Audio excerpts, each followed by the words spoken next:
Bom dia! Vocês estão bem? Não? Está todo mundo bem? Está tudo bem? Amém. Vamos orar.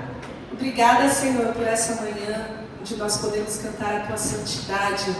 Deus digno de glória, tudo que o Senhor tem feito é justo e é bom. O Senhor é bom para conosco, o Senhor é bom nas nossas vidas. A Tua graça, a Tua misericórdia, Senhor, é o motivo de nós estarmos aqui nessa manhã, porque o Senhor é um Deus que nos ama e o Senhor nos abraça com laços eternos. E nessa manhã nós celebramos esse amor, celebramos a Tua graça sobre as nossas vidas. E mais uma vez, Senhor, por causa da Tua misericórdia, nós que somos o Teu povo, precisamos estar nutridos, cheios, alimentados da Tua palavra na nossa vida. Nós pedimos que o Teu Espírito Santo possa nos guiar à Tua verdade. Que a palavra que o Senhor tem nos trazido nessa manhã seja verdade carimbada, registrada no nosso coração, para trazer a vida, para trazer transformação, para gerar, ó Deus, mais fé no nosso coração e ainda mais amor por Ti, Senhor. Eu peço que o Senhor nos dê a liberdade, pela Tua palavra, de comunicar aquilo que o Senhor já revelou. E eu peço que cada coração também aqui possa ser instruído pela Tua palavra, que é a espada, Senhor. Eu peço isso em nome de Jesus. Amém. Irmãos, nós estamos falando nessas últimas semanas, obrigada aí, sobre fruto do Espírito, certo? Vocês se lembram? Semana passada a gente esteve junto, mas não tivemos o momento da palavra aqui. E eu acredito que o Senhor tem nos abençoado por essa palavra. Como dizem os meninos, a gente apanha, né? A gente vem para a palavra, que é uma palavra assim que acalente, conforte nosso coração. E a palavra, ela vem como espada, rasgando o nosso coração, mostrando para nós a necessidade que nós precisamos. Nós precisamos de Deus, nós precisamos do Espírito Santo, porque o fruto do Espírito são características. São 9 características que todo cristão, toda pessoa que crê no Senhor Jesus, que foi redimida, que foi salva, que foi alcançada, vai demonstrar na sua caminhada. São características de Cristo. E a ação do Espírito Santo no nosso coração é nos transformar à imagem de Cristo. Para a gente poder falar como Paulo em Gálatas 2:20, hoje eu não trouxe esse versículo, mas a gente tem lido ele quase todas as vezes, é que não vivo mais eu, mas agora Cristo vive em mim.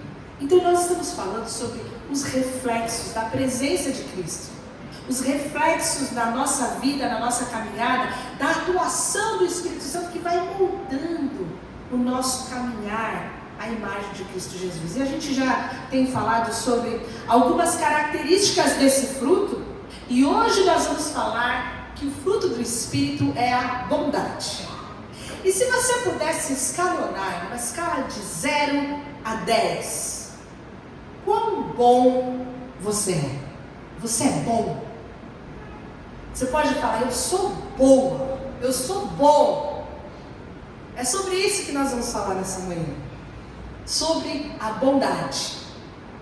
E o fruto do Espírito, nós temos visto nas últimas semanas o amor, a alegria, a paz. Na última vez que estivemos aqui falamos sobre a benignidade, e hoje a gente vai falar sobre a bondade. A bondade, ela vem de uma palavra que chama agatosine, que é traduzida na Bíblia como bondade, mas é uma tradução que é bíblica. Você não vai encontrar essa palavra bondade, ela não ocorre em outros textos, ela vem daqui. E ela quer dizer, ela é um adjetivo que fala de algo que é inerentemente bom. E uma dica para o que significa bondade é que é de bom caráter. Se a gente pudesse então, e a gente sempre tem feito isso, trazer um conceito de bondade, a bondade é a qualidade de bom, é a disposição natural para o bem, é a benevolência, a brandura, a indulgência, é a boa índole. Então a gente está falando de alguma coisa de disposição interior, de caráter de bom, aquilo que move, aquilo que promove, aquilo que impulsiona as nossas ações, aquilo que é independente de recompensa, independente de vantagem, independente de reciprocidade, como nós vimos sobre a benignidade, ela está intrínseca ao nosso ser. Quando você consegue perdoar alguém que você foi ferido, você demonstra bondade. Por quê? Porque muitas vezes aquela pessoa não merece ser perdoada, não. Mas há algo que te move e que te impulsiona a você mostrar e revelar as outras características do fruto do Espírito que nós temos visto. Nós vimos sobre a benignidade, que é uma demonstração prática, uma manifestação dessa bondade. É a gentileza, é a ternura, é a amabilidade. Nós vimos como nós devemos nos portar até com os nossos inimigos, porque a benignidade gerada pelo Espírito Santo não é igual à benignidade que há naturalmente no mundo. Essa benignidade que é gerada pelo Espírito Santo, ela vai funcionar até com quem não merece, porque ela independe de reciprocidade, independe de vantagem. A gente costuma fazer umas coisas boas, a gente costuma fazer um sacrifício, alguma coisa, mas desde que a gente tenha alguma vantagem, ou que haja uma reciprocidade. Ser bom com quem não é bom com a gente não é natural para nós. E é nesse momento, então, que entra o fruto do Espírito se manifestando como benignidade, porque falamos sobre ações. Hoje a gente vai falar sobre alguma coisa mais interior, que vai, obviamente, se refletir nas nossas ações. Quando nós falamos de bom, de o bom, na tradição judaica, a palavra bom era sempre e unicamente usada e reservada para Deus. E por mais que o fruto do Espírito da bondade seja o mais óbvio de todos, nem sempre ele vai ser respeitado, vivido e manifestado nas nossas vidas. A gente fez uma enquete na última reunião lá em casa sobre qual é o fruto mais fácil de você manifestar. E algumas pessoas, mais de uma, falou bondade. E a gente vai ver aqui que a gente fala sobre bondade, sobre ser bom, porque a gente usa a palavra bom de muitas maneiras. A gente usa da maneira muitas vezes jocosa, quando a gente fala, eu cansei de ser bonzinho, ser bom é ser palhaço, ou então, olha, o sujeito é tão bom que ele é até chato. A gente usa isso de uma maneira equivocada muitas vezes, ou então a gente usa bom para tudo que acontece na nossa frente, é boa refeição, é um bom sono, é uma boa, mas o bom que nós vamos falar aqui é outro bom. Essa bondade que vem dessa integridade, ela só é acessível a nós através do Espírito Santo. Se você for ver, uma das primeiras vezes que essa palavra vai aparecer na Bíblia, ela vai aparecer quando Deus cria o mundo, e aí Deus viu que tudo era bom. Deus termina a criação, e Ele viu que o mundo era bom. E por que o mundo era bom? Porque o mundo cumpriu o propósito para o qual foi criado. E aí a gente tem mais algo para acrescentar no nosso coração. Que ser bom, ter essa bondade, é cumprir um propósito, é ser o que Deus queria que nós fôssemos. Quando nós somos a imagem de Deus e cumprimos o propósito de Deus, essa bondade, esse o bom, vem se manifestar no nosso coração. E aí eu vou usar com vocês hoje duas figuras dessa bondade, do o bom. Uma você vai encontrar nos evangelhos em Mateus 19, em Marcos 10 e em Lucas 18. A gente vai ler a versão de Marcos. Você conhece esse texto. E ela fala o seguinte: quando Jesus ia saindo, um homem correu em sua direção, pôs-se de joelho diante dele e lhe perguntou: bom mestre, que farei para herdar a vida eterna? Respondeu-lhe Jesus: por que você me chama bom? Ninguém é bom a não ser um, que é Deus. Você conhece os mandamentos: não matarás, não adulterarás, não furtarás, não darás falso testemunho, não enganarás ninguém, honra teu pai e tua mãe. E ele declarou: mestre, a tudo isso tenho obedecido desde a minha adolescência. Jesus olhou para ele e o amou.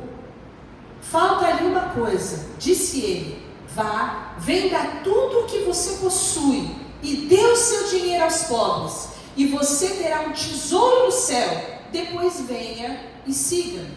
E diante disso, ele ficou abatido, afastou-se triste, porque ele tinha muitas riquezas.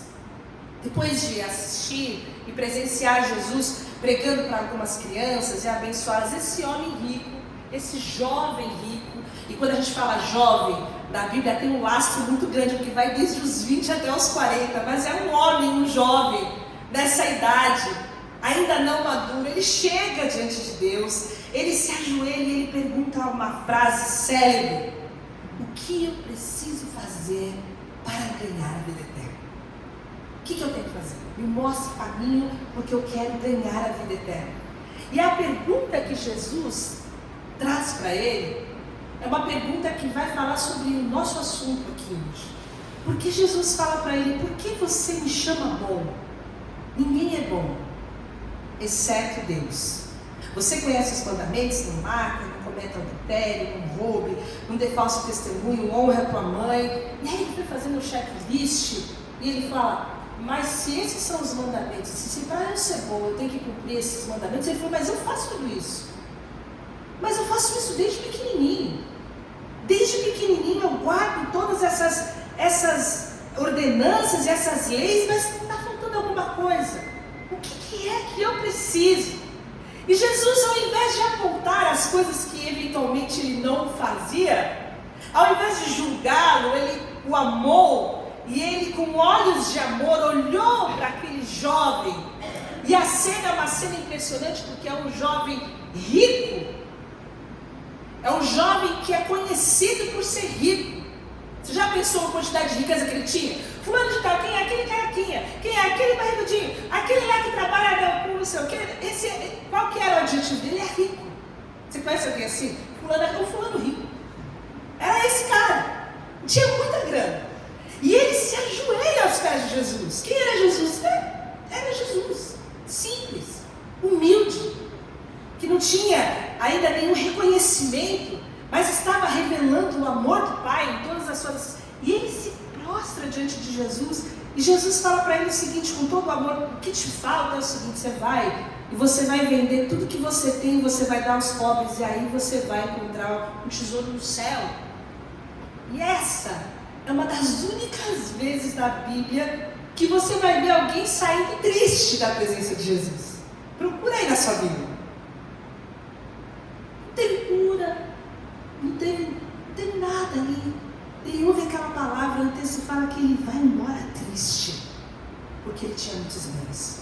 Nesse texto que nós vemos, a gente tem 3 premissas que vão guiar a gente nesse caminho sobre a bondade dessa manhã. A primeira delas é que Deus é bom. A segunda delas, com base nas palavras de Jesus, é que nós não somos bons.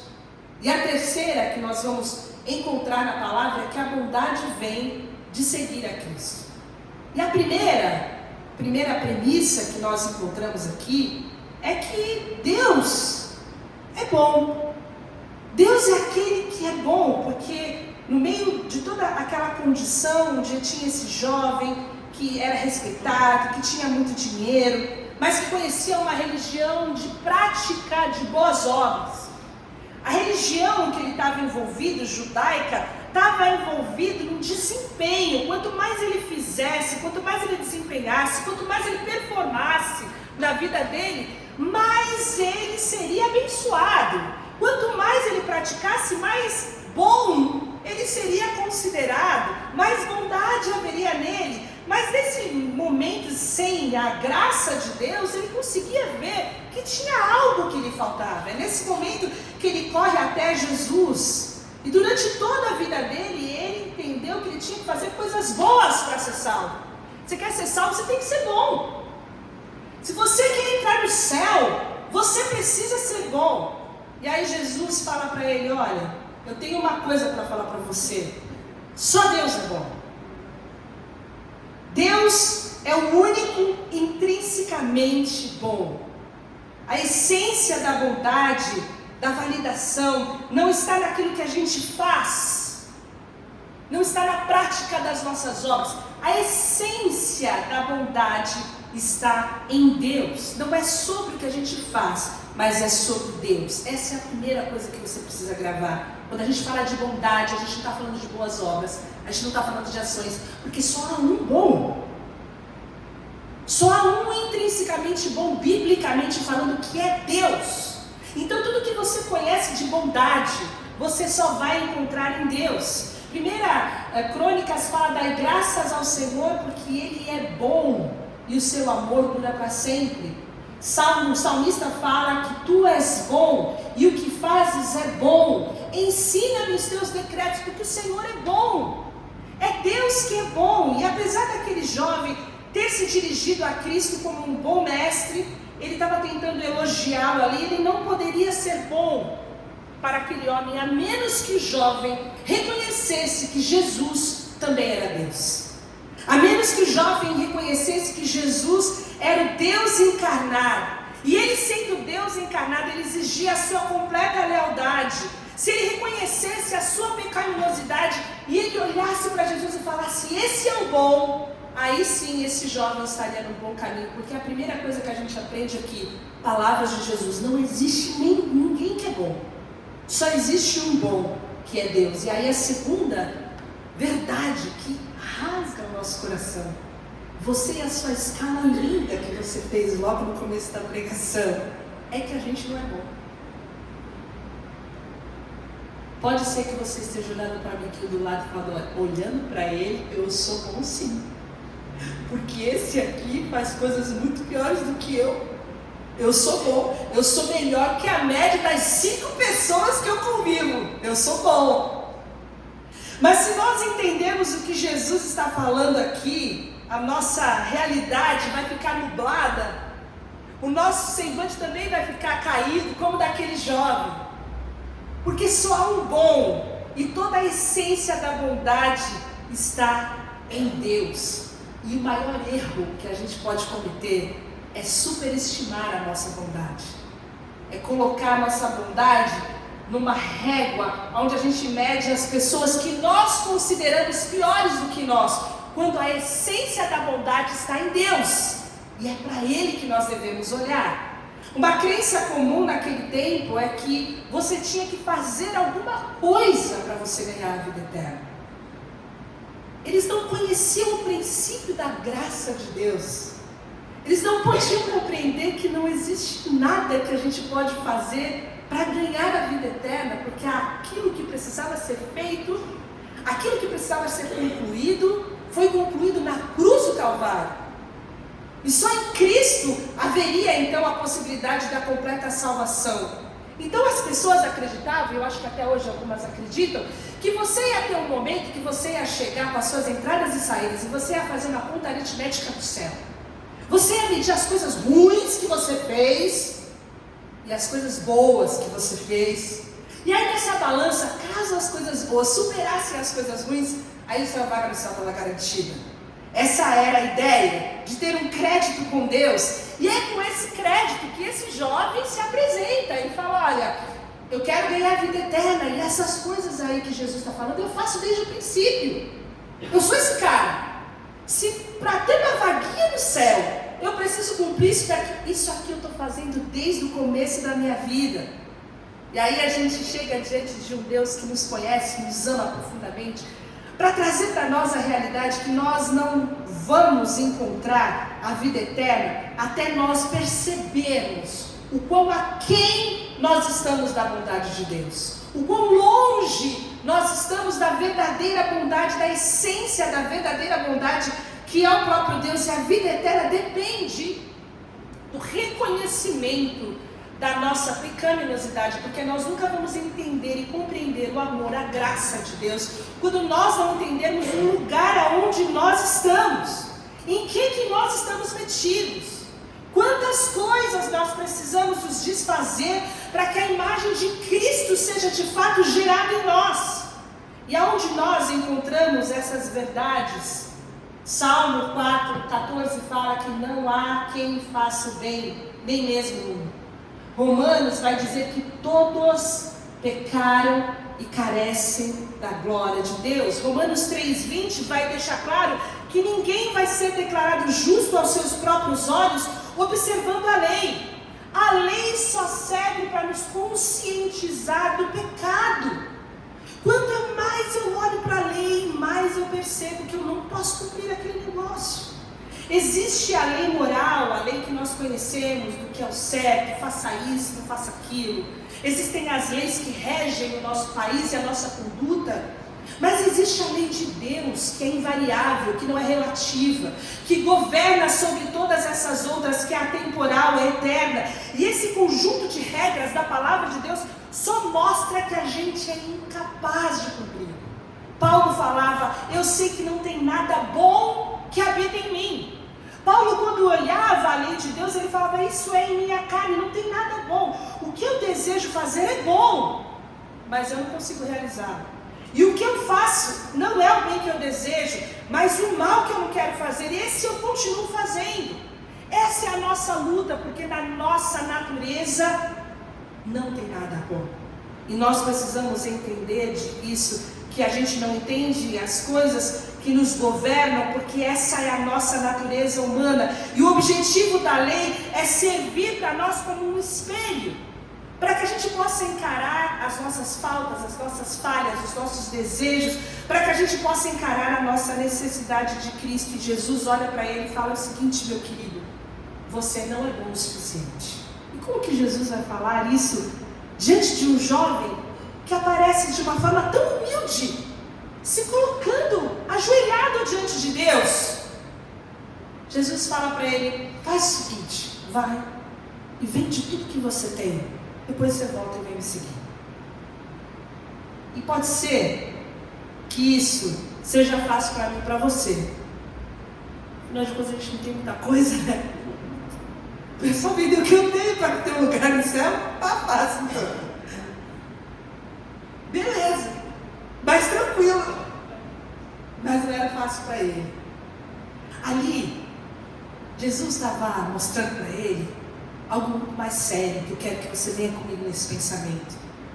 Quando aquele jovem tem muitos recursos, e Jesus, que é Deus, fala para ele: vende tudo o que você tem, e ele não pode fazer, ele está quebrando o primeiro mandamento, que é amar a Deus sobre todas as coisas. Aquele jovem cumpria tantas leis, mas a principal de todas ele não podia cumprir, porque havia um Deus no seu coração que era os ciclos, e o seu salvador era o ouro era o seu Deus, a grana, a estabilidade, o recurso, o conforto. Quando Jesus toca naquilo, Jesus mostra para ele: esse é o seu Deus, é isso que governa a sua vida, é isso que te dá esperança, é isso que te traz paz, é nisso que você tem a sua segurança. O dinheiro é o seu Deus. Então ele não estava amando a Deus acima de todas as coisas. E outra coisa, quando ele tem tantos recursos, fecha o coração para que ele possa ajudar aos pobres, ele está quebrando o segundo mandamento, que é amar ao outro como ele amava a si mesmo. Ele permite que a cobiça entre no seu coração, e é algo difícil de detectar. 1 Timóteo 6,10 fala que o amor ao dinheiro é a raiz de todos os males. E algumas pessoas, por cobiçarem o dinheiro, desviaram-se da fé e atormentam-se a si mesmas com muitos sofrimentos. Aquele jovem cumpria tantos mandamentos, mas o principal, que era amar a Deus acima de todas as coisas, ele não cumpria, porque ele amava mais o dinheiro. E o outro, que era amar ao próximo, a ponto de atender às necessidades de um pobre, ele também não podia cumprir. Então nós vemos, a partir dessas duas premissas, a terceira, que vem como a verdade de que a bondade é um resultado de nós seguirmos a Cristo. E a gente, ao olhar para Marcos 10, 21, tem algo muito profundo aqui, porque o texto fala que Jesus o olhou e Jesus o amou. Jesus não olhou e o julgou, Jesus não olhou e condenou, Jesus não fez o que fez porque ele queria provar que aquele menino, aquele jovem, aquele homem era incapaz de cumprir os mandamentos, mas Jesus o amou ao ponto de levá-lo a um lugar de um possível arrependimento.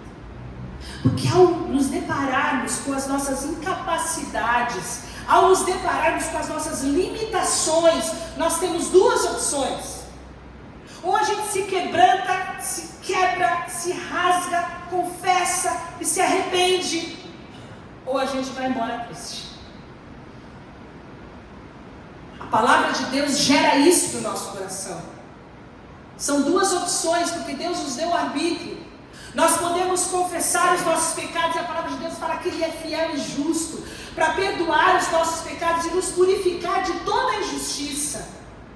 Mas nós também podemos fechar o nosso coração e falar, não hoje. Não hoje. E com certeza isso vai gerar uma tristeza no nosso coração, porque é esse poder que a palavra tem. Esse é o poder do arrependimento. Jesus olhou para ele e falou, falta-lhe uma coisa.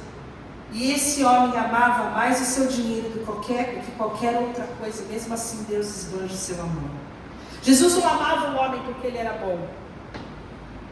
Talvez ele fosse de fato bom e melhor que a média daquelas pessoas que o seguiam.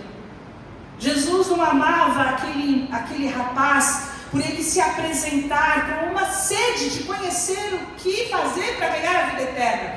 Mas foi justamente o oposto. Jesus viu naquele homem que ele estava superestimando a bondade dele. Ele precisava conhecer a verdade e ele precisava conhecer quais são as suas limitações. Porque a bondade verdadeira só é gerada no nosso coração quando nós nos arrependemos. Quando nós não temos nada para apresentar na mesa, quando a gente reconhece que as nossas mãos estão vazias, quando a gente olha e mede, a gente fala, cara, eu não sou bom, mas eu preciso da bondade de Deus na minha vida, eu quero a bondade de Deus invadindo o meu coração, eu quero ser portadora dessa verdade, eu quero dessa bondade, eu quero distribuir essa bondade de Deus aonde eu estou, eu preciso da bondade de Deus. Esse é o primeiro passo para nós encontrarmos a verdadeira vida de Deus, é o reconhecimento da nossa necessidade, da nossa inabilidade, da nossa resistência. E o amor de Deus está nisso, não que nisso consiste o amor, não que nós tenhamos amado a Deus, mas que Ele nos amou e Ele enviou o seu Filho como propiciação pelos nossos pecados. O amor de Deus não está revelado no nosso amor.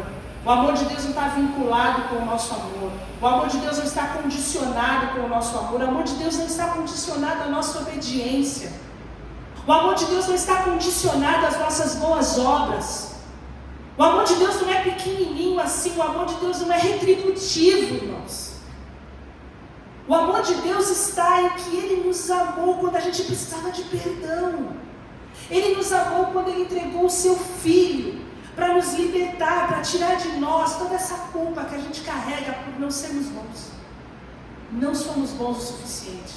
Não somos bons em nada do que a gente faz. A gente queria ser bom em tanta coisa, porque a gente está buscando a bondade em nós mesmos, quando a nossa fonte da verdadeira bondade é Cristo. E aí quando a gente entende isso, a gente entende que essa palavra foi personalizada. Jesus falou para ele vender tudo o que ele tinha, porque aquele era o Deus dele.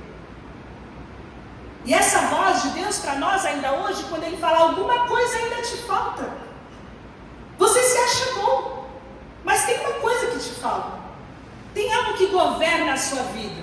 Tem algo que te motiva, que te impulsiona, que te faz levantar da cama, que te energiza todo dia. E se isso não for Deus, você tal qual aquele rapaz, está vivendo uma ilusão de bondade, buscando em deuses, em ídolos, alguma coisa que não está acessível a você, porque a verdadeira bondade só está acessível em Deus, que é o nosso Salvador. E eu vou falar para você que a gente não tem como ser cheio do Espírito Santo, a gente não tem como desenvolver essas características na nossa vida, se em algum momento a gente não reconhece que não há um governo 100% de Deus na nossa vida, no nosso coração. E a gente pode perguntar o que está nos impedindo de exercer plenamente a fé em Deus. O que está nos impedindo de viver a vida eterna? Porque a vida eterna é essa aqui, é agora. A vida eterna é uma qualidade de vida. O que nos impede de nos rendermos completamente? O que nos impede? O que faz com que a gente vá embora triste? É dinheiro? É relacionamento? É algum mau hábito? É o nosso egoísmo? O que nos impede? Jesus foi e identificou a raiz desse problema e falou, essa é a coisa que te falta. E o homem então foi embora triste. E essa tristeza a palavra grega traduzida é a imagem de nuvens de tempestade se acumulando. Houve nublou a vida daquele rapaz, porque a palavra de Deus fala que ninguém pode servir a dois senhores. Ou você vai odiar um e amar o outro, ou você vai se dedicar a um e desprezar o outro. Você não pode servir a Deus e ao dinheiro. Isso está em Mateus 6:24.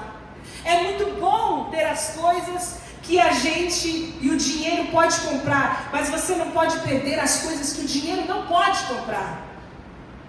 E é nesse momento então que esse rapaz vai embora triste. O que te falta? O que te falta? E como essa palavra se relaciona com o fruto do Espírito sendo gerado em bondade no nosso coração?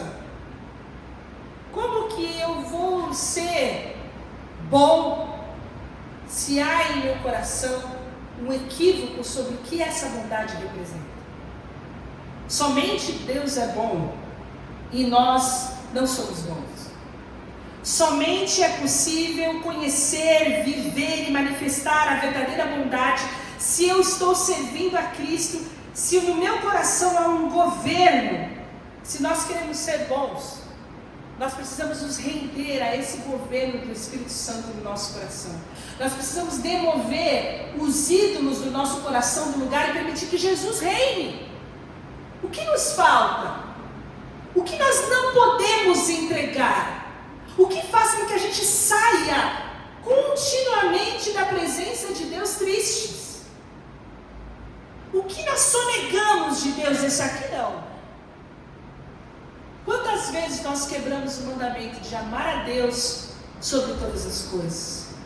Deus quer gerar em nós o fruto da bondade, mas para isso nós precisamos entender que só Deus é bom. E ao contrário daquele rapaz que chegou de uma forma triste a essa conclusão, eu quero concluir apresentando um exemplo de bondade.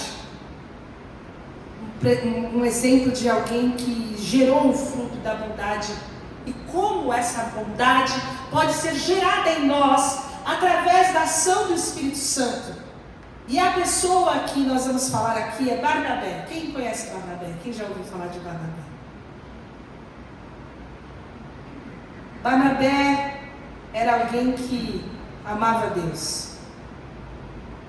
Barnabé era um sujeito que tinha um caráter que foi transformado. E a coisa que nós encontramos logo no início de Atos 11:24 é que Barnabé era um homem bom, cheio do Espírito Santo e fé.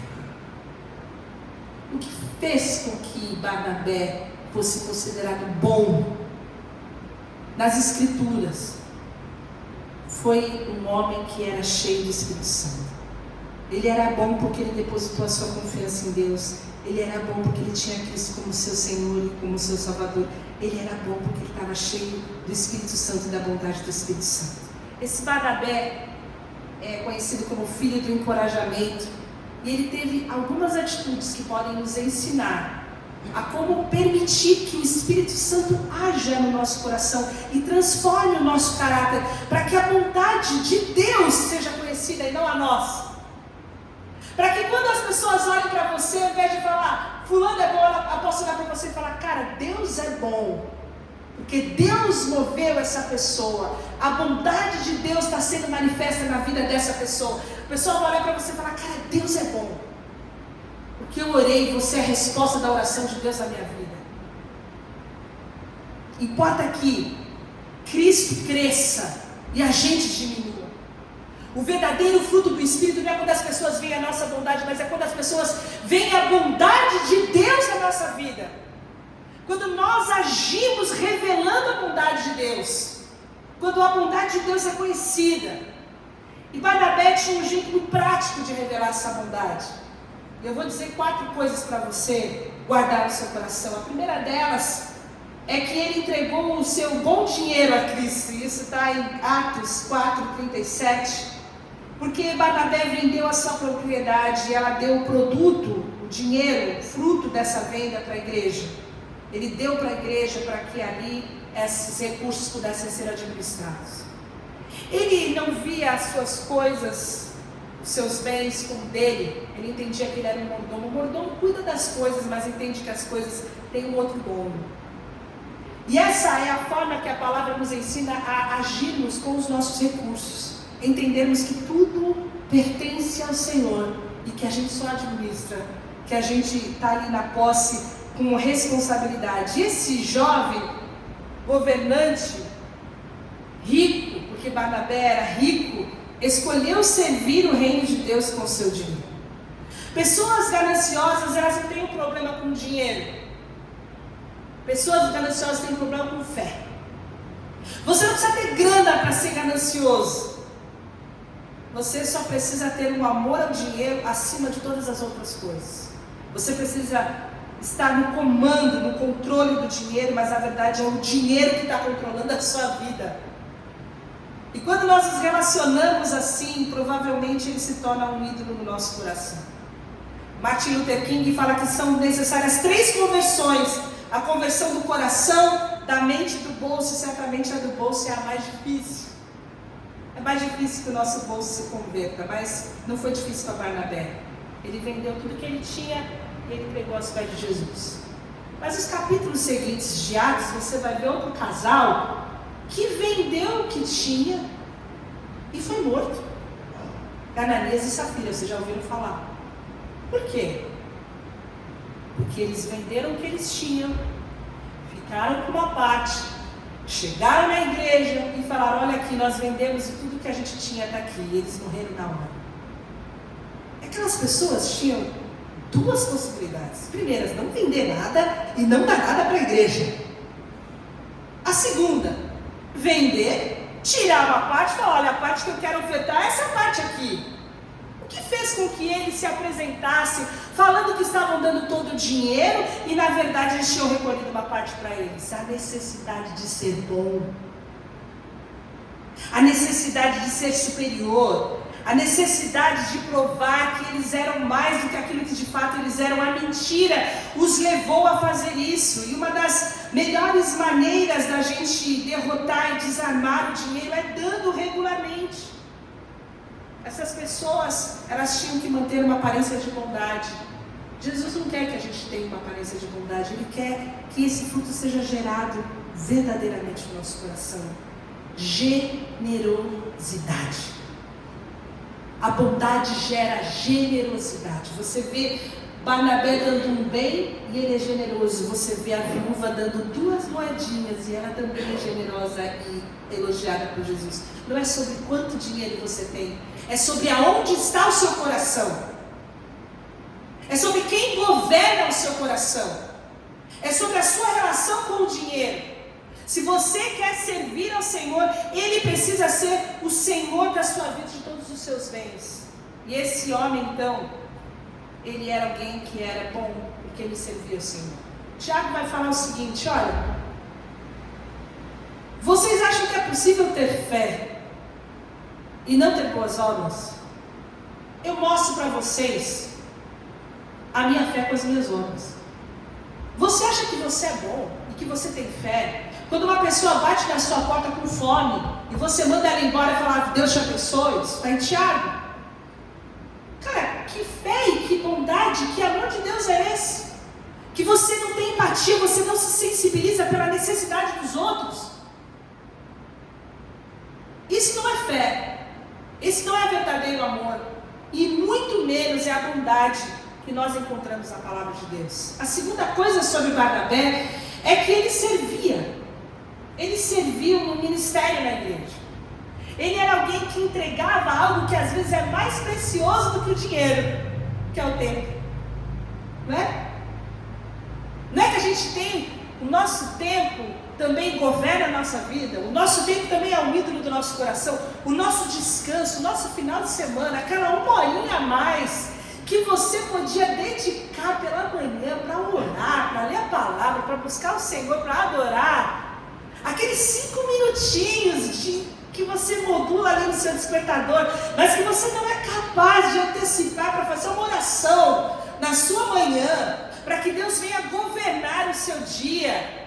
Aquele homem entregava algo muito valioso para nós, que é o tempo. Atos 13:1 fala que ele servia, ele era um dos profetas e mestres ali da igreja de Antioquia. E às vezes a gente pensa que a gente é tão bom que a gente precisa ser servido. A gente não entende que a bondade vai se manifestar na nossa vida quando a gente estiver disposto a servir. Porque o serviço confronta com o egoísmo. E a gente gosta de servir a gente mesmo e não temos tanta habilidade de dispor o nosso tempo e a nossa vida para servir ao Senhor. Mas essa não era a realidade de Barnabé. Gálatas 6, 9 e 10 fala para nós não nos cansarmos de fazer o bem, pois o tempo próprio colheremos, se não desanimarmos. Portanto, enquanto temos a oportunidade, façamos o bem a todos, especialmente a família da fé. Dê o seu dinheiro, seja generoso, mas sirva. Sirva. Não importa quanto dinheiro você tem, não importa a sua condição social, não importa o seu estado, sirva. Entregue a sua vida para servir outras pessoas. Dedique o seu tempo em detrimento de você mesmo. Sirva. Você quer que a bondade de Deus seja conhecida? Você quer que as pessoas olhem e vejam a bondade de Deus? Sirva. Terceira coisa, Barnabé tinha boas palavras. Ele falava coisas boas. Ele era chamado filho da consolação. Aquela pessoa que gerava a reconciliação. Você quer ver uma coisa linda?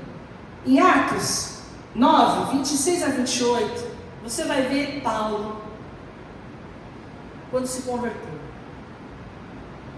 Pensa numa reputação difícil a de Paulo, que queria ir para a igreja, e o povo morria de medo dele.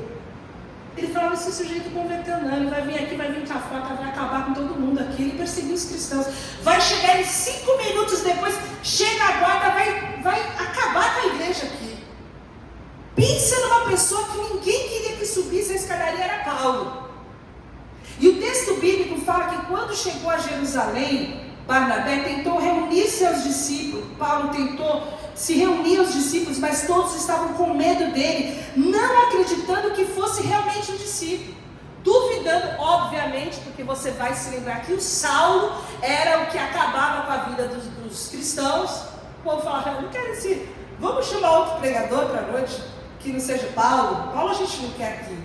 Mas Barnabé o levou aos apóstolos e lhes contou como no caminho Saulo vira ao Senhor, como lhe falara, como em Damasco ele havia pregado corajosamente em nome de Jesus. E assim Saulo ficou com eles e andava com liberdade em Jerusalém, pregando corajosamente em nome do Senhor. Irmãos, Deus nos chamou para sermos pontes. Deus nos chamou para sermos reconciliadores. Deus nos chamou para expressarmos a graça de Deus, para ajudar a redimir a reputação daqueles que de fato se arrependeram. Essa é a nossa missão. Deus não nos chamou para limar as pessoas, para expulsar as pessoas como gostariam de fazer com Saulo, mas para acolher e restaurar as pessoas. E Barnabé era essa pessoa. Mais tarde, já em Atos 15, quando Paulo e Barnabé estavam planejando uma viagem de volta às igrejas, uma outra viagem missionária, Paulo tinha tipo um atrito com Marcos, o João Marcos. E aí Barnabé fala, vamos levar, vamos dar uma chance para ele. Paulo fala, não. E a palavra fala então que Barnabé recebeu o João Marcos e deu mais uma chance para ele. Vocês conseguem entender que bondade é graça? Bondade é graça, aquele sujeito tinha pisado na bola, ele não merecia uma chance. Mas o Deus da graça, da bondade, da misericórdia agia, porque Barnabé era cheio do Espírito, e Barnabé então dá uma nova chance para João, dá um novo recomeço. E o fruto da bondade, ele é exibido quando nós nos concentramos em incentivar, em resgatar, em aconselhar, em reconciliar pessoas. Esse é o nosso ministério. Pessoas que precisam ter um coração consolado, pessoas que, de acordo com Hebreus 3:13, precisam ser encorajados todos os dias para não serem endurecidos pelo engano do pecado. Por último, olha lá, um monte de versículo que eu não li. Ele leu as boas novas aos perdidos.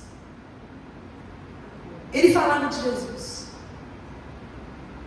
Que não adianta você dar o pão da terra e deixar o sujeito ali faminto do pão do céu. Eu não consigo entender um amor que você tem por uma pessoa que você vê que ela não conhece Jesus. Ela conhece o amor de Jesus, mas você não fala do amor de Jesus para ela. Ela precisa conhecer esse amor. Ela precisa viver esse amor. Ela precisa ser inundada com essa graça de Deus. Por quê? Porque é maravilhoso. Porque não tem nada ruim nisso. Porque isso traz para nós uma esperança, a esperança da vida eterna. Porque a graça de Deus nos ensina a sermos pessoas melhores. Porque a nossa culpa era retirada por causa do sangue de Jesus derramado na cruz do Calvário. Porque a graça de Deus invade nosso coração e transforma a nossa vida. E aí você tem um monte de amigos que você ama. E você quer ser bom para eles, mas você não leva o evangelho para eles. E você não sabe quanto tempo eles têm. Você não sabe se vai dar tempo deles conhecerem Jesus. Existe a maior urgência na nossa vida para as pessoas que a gente ama, para refletir, mostrar, manifestar a bondade, é que elas conheçam Jesus. Que as pessoas conheçam Jesus. E esse Barnabé era um sujeito que levava a palavra, ele era desafiado a pregar a palavra, ele alcançava as pessoas com as boas novas do Evangelho. Tem em Atos 13, Atos 11, 24 fala que ele era alguém que levou um grande número de pessoas ao Senhor. Era um cara comprometido com o reino de Deus. Então quando nós andamos pelo Espírito, nós misturamos as nossas vidas com as vidas das pessoas, elas vão ser respingadas por essa bondade que é gerada pelo fruto do Espírito. E as pessoas vão conhecer a Jesus através de nós. Doe, sirva, edifique com as suas palavras. Não levante muro entre as pessoas com más conversações. Derrube, seja ponte de graça, de perdão, de misericórdia. E pregue. Pregue. Você quer ser bom? Seja como Barnabé. Seja como Jesus. Seja cheio do Espírito. Ouça a voz do Espírito Santo quando ela fala para nós: uma coisa ainda te falo. Porque não adianta nada a gente ganhar o mundo aqui e perder a vida. Não adianta nada você ser sucesso em tudo que você faz e você perder a bendita da vida eterna que aquele jovem estava atrás. Não adianta nada. A verdadeira vida está em Cristo Jesus. E seria um desserviço para todos nós se eu saísse daqui junto com vocês e falasse: esforcem-se para serem bons. Porque não há nenhuma possibilidade de sermos bons se não formos movidos pelo Espírito Santo de Deus. Nós seremos bons com quem merece, nós seremos bons na vantagem, mas nós não seremos bons quando a graça de Deus precisa ser revelada. Nós não seremos bons para quem precisa e clama angustiado pela graça e pelo amor de Deus. E é nesse momento então que o Espírito Santo vai gerar isso no nosso coração, para que a gente possa entender que nós podemos ser referência da bondade de Deus. Isso se o nosso coração for integralmente governado por Jesus. O que te impede de ser bom, o que te impede de revelar amor, o que te impede de ter paciência, o que te impede de experimentar a alegria, o que te impede de ser benigno é provavelmente um Deus que está sentado no lugar do nosso Deus. É um governo que você tem da sua vida, um controle que você tem da sua vida, que você não está disposto a fazer as coisas que Jesus disse para você fazer. E aí você vai embora triste. Jesus põe um espelho na sua frente e fala: então, cumpra a palavra. De novo esse negócio. Não que a nossa vida esteja condicionada à nossa obediência, porque a graça de Deus nos redime, ela nos acolhe, mas essa mesma graça nos transforma. Jesus recebe a gente como a gente está. Jesus recebe a gente quebrado, sem fé, cheio de dúvida na cabeça, sem ter muita certeza do que a gente está fazendo aqui. Mas Ele vai nos transformar. Ele vai gerar vida, vai gerar fé. Essa verdade vai entrar no nosso coração e a cada dia vai fazer mais sentido servir a um Deus verdadeiro. Ele nos transforma. O que nos falta? o que nos falta? Nós somos bons ou não somos bons? Nós temos experimentado da bondade de Deus, as pessoas têm experimentado da bondade de Deus através da nossa vida. É Cristo que brilha cada vez que nós nos manifestamos. Nós somos portadores dessa bondade. Eu quero encerrar com as palavras de Jesus em Mateus 13, 47 a 50. Quando ele fala do reino dos céus, ele fala o seguinte: o reino dos céus é como uma rede que foi lançada no lago e pegou todo tipo de peixe. Uma rede, pegou todo o peixe. Quando estava cheio, os pescadores o puxaram para a praia. Então eles sentaram e recolheram o bom peixe em cestas, mas jogaram para fora o mau. E assim será no final dos tempos. Os anjos virão e separarão os ímpios dos justos e jogarão na fornalha ardente, aonde haverá choro e ranger de dentes. E esse é o pano de fundo. O reino de Deus é um lugar onde há trigo e há joio. O reino de Deus é um lugar onde tem crentes falsos e crentes bons, crentes ruins. O reino de Deus é como uma grande rede, tem bom e tem ruim ali, e vai ficar. Ninguém sabe. Ninguém está sabendo o que tem no nosso coração. Ninguém conhece o ídolo do nosso coração.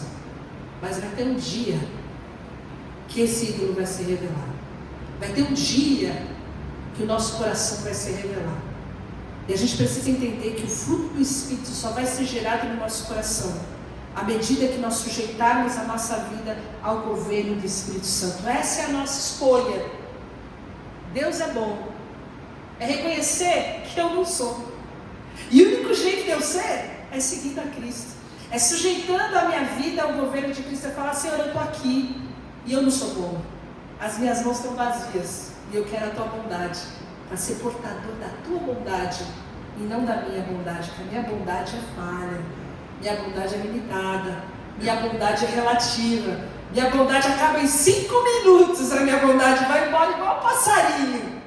Eu preciso da tua bondade, eu preciso da tua liderança, eu preciso do teu governo, eu preciso cumprir o mandamento de amar ao Senhor acima de todas as coisas e então amar ao outro como eu amo a mim mesmo. E isso vai trazer vida, alegria, e nós não vamos precisar ir embora tristes da presença de Deus. Vamos orar. Senhor, nós precisamos te conhecer mais.